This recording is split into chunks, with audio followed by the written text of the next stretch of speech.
I go by TStayNay, and I've got a few pieces for you tonight. So I'm going to start with one called Metacognition. Metacognition is cognition about cognition. So you see, thinking about thinking, learning about learning, becoming aware of one's awareness and higher order thinking in order to get a deeper level meaning. You deep that. You need to reach a higher order thinking in order to get a deeper level meaning. That's true facts. The term originates from the root word meta. Meta meaning beyond, that simply states beyond comprehending. You need to think about the comprehensive in order to be comprehensive. You understand that? If you take the root word meta, switch the M to a B and learn to better myself, I'm aligning myself with my critical awareness that allow me to think about my not so pretty past or my present perfect or my fancy future, but a simple mind state of now, the being that allow me to intervene with an intervention, help me regulate my re-regulation, have a positive drive on my self-motivation, and let me breathe out of that self-confirmation. The potential impact this approach is high. As I have heard, it's difficult to achieve that. People meaning you and I don't understand what's required to succeed. Then it's likely you will mutter under your breath as you allow the root word meta meaning beyond to go way beyond you. Then it teaches you patience. It's okay to have patience. There's levels to this.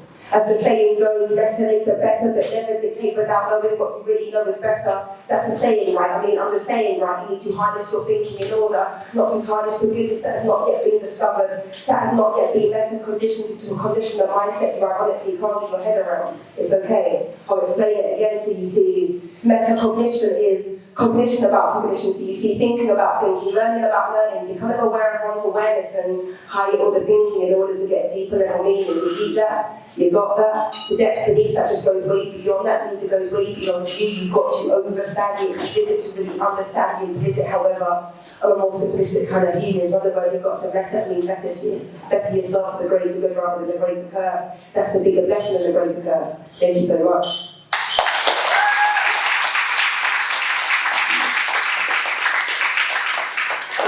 This next piece I have for you is a little bit about why I'm a teacher. So I'm kind of teacher by name, spoken word artist by night. So this piece is called Education.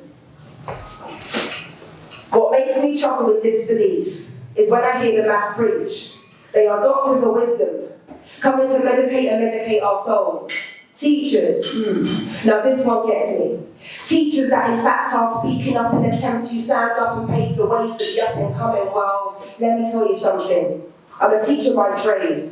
And when I had the opportunity to work in a private school, I was the only black teacher. And I looked around thinking, Rasta, where's all these black people that are shaking? I thought. But then I thought, it's the school I thought. I mean, private schools get sick of producing our future leaders that will soon influence us in one day, form or another. But then I thought, nah.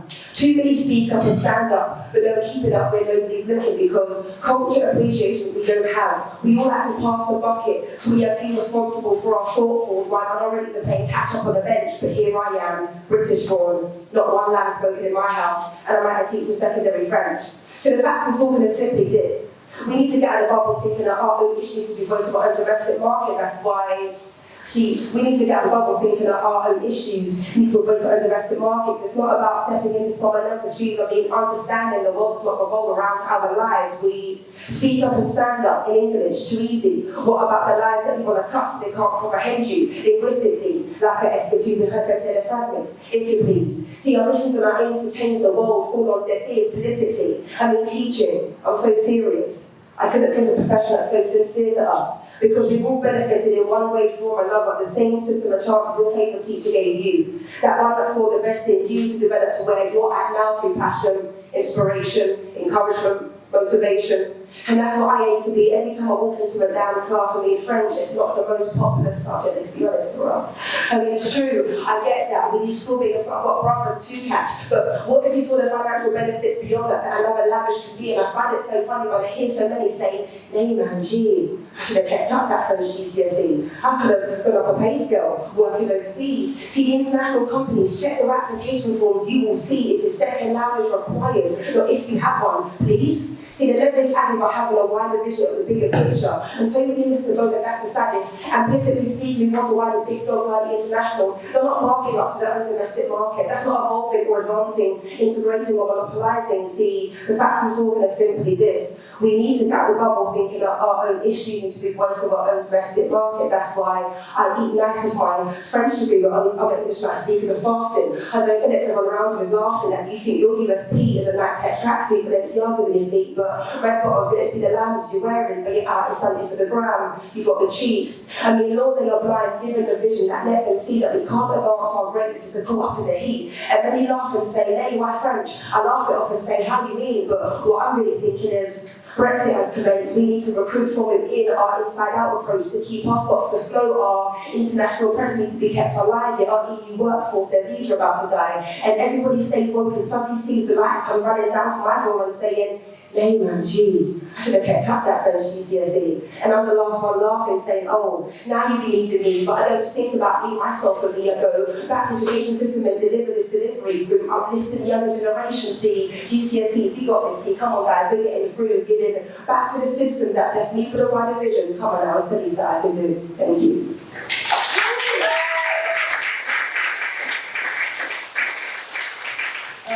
Forgive me reading off my phone for a few. These are poems that I haven't performed publicly. They're quite intimate, so I'm keen to share them to see what you guys think. This next one's called Success Comes with a Celebration. Success comes with a celebration. Pop the champagne, let's have a fiesta. Or let's break the ice, pull the chairs closer, and take a look at this fiasco. There's no kickball coast to coast, but I'm looping up into the world of the unknown. See, turning yourself around for the better should be a subject that you need to study, because you really can't do a better job at being only the you and doing you, and in fact a degree could be achieved in 3 or 4 years. That would be a lifetime dedication of sleepless nights in the library. That's a degree of endless refills of coffee and endless redrafts of essays, as the topic of your life just keeps changing. The person that I knew once knew, I don't know where she even is now. Because I met this one inspiration, young girl, social with everyone, yet not everyone was social with her. Scientists, in fact, always keen to explore the unknown, the feels of ones who feel nothing from their remorse. Experiment with what went here or what happened if this went here. An investigator, or finding out what was on the other side of sour speaking mouths, which left her punched up with the right hook by too many sour talking mouths. She was an athlete, in fact, running for her life, and she was cornered off like a crime scene by savages who wanted to prey on her uniqueness. Boys, and I watched her run so fast through the doors of security. Up and down the streets, ducking and diving, she ran rings around her captivators. See, for many this would end with a knife being thrown into the midst, a feeble body being taken, with no understanding or remorse, but this girl was being watched over by the guards of heaven, and the big hand on her clock struck, but it wasn't her time yet. So this girl changed degrees and began to study a subject called watching her own back. And there she studied a module called short-term temper with a subheading in colours because she was always seeing red. And she medalled in karate, which gave her a leg to stand on while she sidekicked her enemies and carted out the chumps. Music, I think, her second-term module, as she found herself placing beats into bars and bars into music, self-taught cubator, and dabble on the fruity leaf. She definitely needed to take more than an 8-bar rest because her anger made her fruits go loot. She banged out exams, rewarded in spots in music schools. That's what I heard from her friend. She turned them all down and moved out and made friends with peeps across town. That was the first time this girl turned her temper around. Her next module, friendship. She never studied this before. She bluffed it in the seminars and still managed to grab a top score. She met a couple jealous cunts and kept a couple true ones. But she failed her module of keeping friends because she lost her best friend at 2-1. See, she lost her best friend at 2-1 just before receiving a 2-1, and she only made 2 true ones, and now her 2 just stood at 1. I heard she went to graduation and dedicated her success to her friend, but I heard she's back in town again, back in the studying flex again. She now did a Masters of Life for living for those that cannot live again, and she says she's more blessed than ever and dedicates her success to her friend, which gives her more strength than ever to complete every essay set to date. And when she feels like she's crumbling unsteady, her best friend tells her, breathe, smile, you got this, you ready. See, this girl I once knew that gave me the inspiration to push on with everything, smash success and see it through. Shit, I do recall where the fuck she is now. It's this person grown up stood here right in front of you. See, rest in peace to my best friend Becky, 5 years this year. This piece is dedicated to you. Thank you.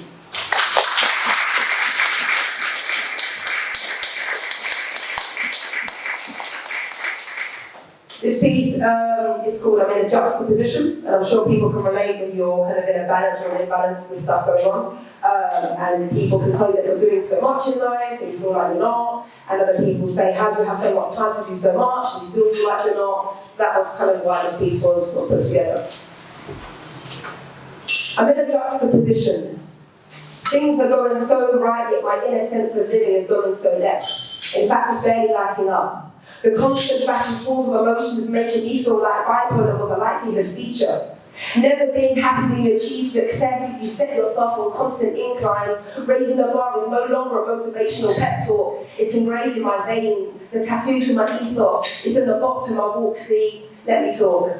It's an everyday norm when your biggest enemy in the mirror is yourself looking back at you, telling you what's next, see, you're ticking off one goal and you're ticking off the rest. So see, for some, your ticked off goals and achievement is so bright because many wish they could cut some of that talent and place it into their own pie. But who am I to be immune to praise? Because the levels are no longer levels to amaze me. The setbacks, the kickdowns, the stepbacks, the letdowns have only made me work at my own peak, make me work to my own strength. The nature of survival of the fittest translates to me as if my life depends on getting through the next stage. Well, shit me, I've invested all my eggs into the same basket. But when life wasn't up, I struggled to feel elevated. I struggled to contain the need to brush it to the side, like how my parents do. See, getting a first job to your first child graduating, first child embracing languages, first child speaking out, becomes the black sheep of the family, but they don't have anything in common with you anymore, as you develop into something so different to what they could ever imagine. The convos around the family room, dining room become as fake as your friends on Instagram. The way they see you versus you versus you versus you versus who is a question mark I place every time a conversation is made. I feel the burning anger bubble as productive conversations become a burst of anger on the ocean. You're an adult now, so you're in control of doing what you want to do. That phrase I can't take so lightly because in the reality to you becoming you becomes a mere distance of common ground. Parents been married 30 years. For half my friends, that's a wish they never had. A stable and supportive family, comfortable living, cute little beds on the drive. They turn around and say, "Nay, mate, you're living the life." But behind the glass porch, still the echo of a silent house filled with three bodies but voice of just one mouth. It's the irony. The feeling of being left out of a family that needs a pre-established group. Ever heard the saying, choose company and breeze a crowd? Well, I guess I let myself out. I guess I let myself be. See, breaking out the nest, not because you choose to rebel, because not being true to yourself is a true exit to make. If you fly wrong and burn some bridges, your resources to build it up might fall in a short stick, and you add that to your short list, your short days to your weekend, but weekends never mean the week has ended, end of the week for me.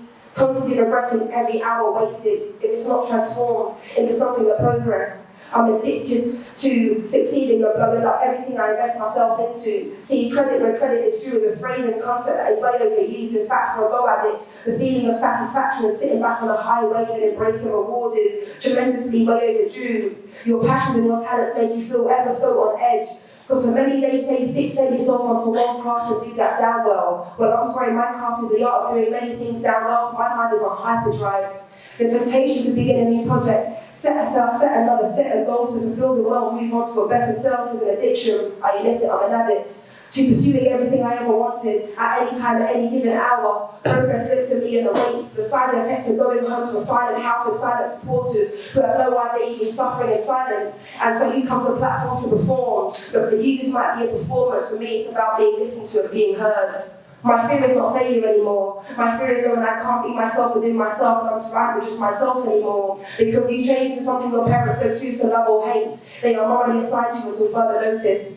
Yet, morally speaking, I wish the day my parents turned around and asked the dates my next performance. The last one you came to, guys, was in 2005. I promise you, dear parents, my art has grown since then. But until then, from an outdated skybox and tune into my life for a second. But I'll say about it in silence and juxtaposition. Because the addiction to succeed is due to not being given credit when credit is due. So I assume I must achieve more until I hear the words, "You fucking smashed it." Let's go out for dinner and celebrate, but still I wait. I still wait here awaiting, and hope one day you will open your ears and tune in. Tune in to the child right here. I promise you has a beautiful tune. Thank you.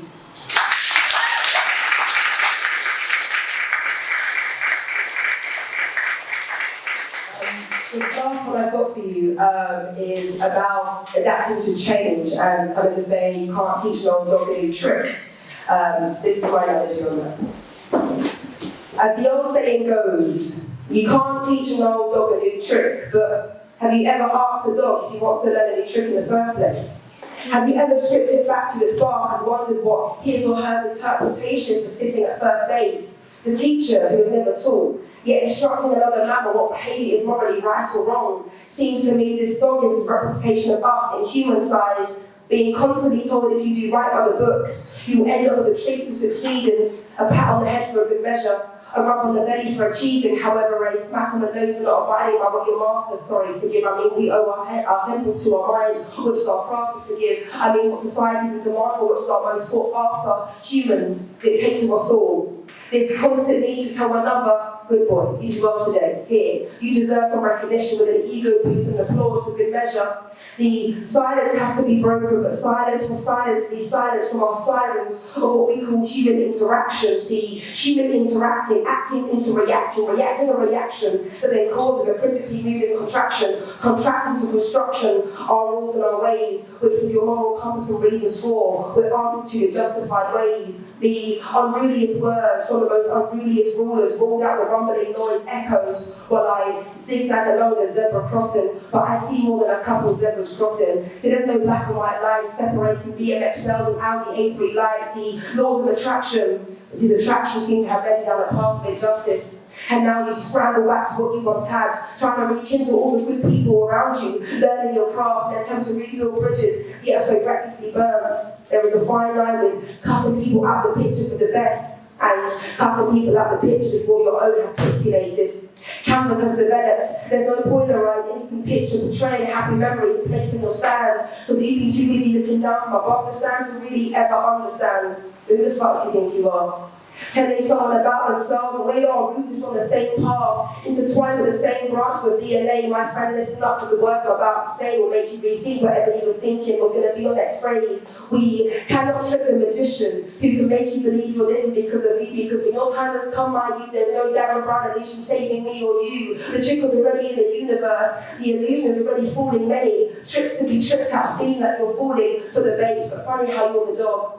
And the trick has already been taught. It's not how to play with fate, but here we are, society's next best, living wild and carefree, high expectations and living our best yet. We haven't got the foggiest of the baby not waking up from cot death in the same area as you, while you simultaneously take your next breath. So, fuck it if you can't teach an old dog a new trick. See, I'm a pit bull on my greyhounds and bark up on his deep-speaking huskies of the Yorkshire Terrier towns and spark a good karma and make the chihuahuas and then stretch long sausage dog around town, because I'm tired of maybe thinking and seeing you in only one light, thinking my darkest days are my one and only night. Those past days are to my left and my worst days are far right, and therefore an old dog I may be, but be careful how close you get with lost intentions, as I promised this little fiction by.